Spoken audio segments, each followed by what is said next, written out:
Со цел напредување и развој на спортот, негово издигање на повисоко ниво, како и промоција и афирмација на спортисти, професионални тренери и љубители на спортот. Во Скопје е формиран Центар за едукација и менаџмент во спортот, кој одржа пресконференција во Конгресната сала на Спортскиот центар Борис Трајковски.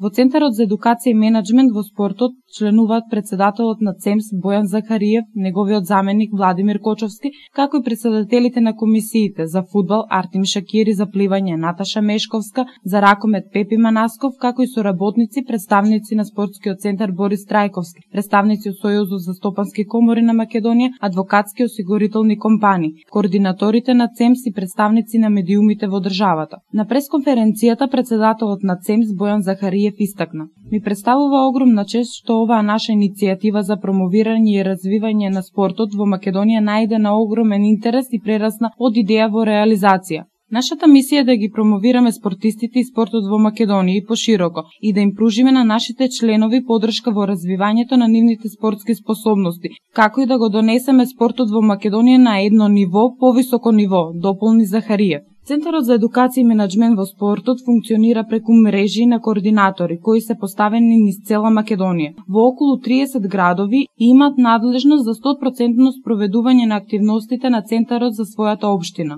Исто така формирани се и комисии кои бројат од 10 до 15 членови од секој спорт, составени од спортски работници и спортисти. ЦЕМС ги опфаќа следните спортови: фудбал, кошарка, ракомет, одбојка, пливање, ватерполо, кајак, скијање, карате, џудо, борење, бокс, теквендо, пинг-понг, тенис, автомобилизам, велосипедизам и атлетика. На пресконференцијата беа представени пред јавноста председателите на комисиите, соработниците и пријателите на ЦЕМС и беа соопштени плановите и активностите кои центарот планира да ги реализира во иднина.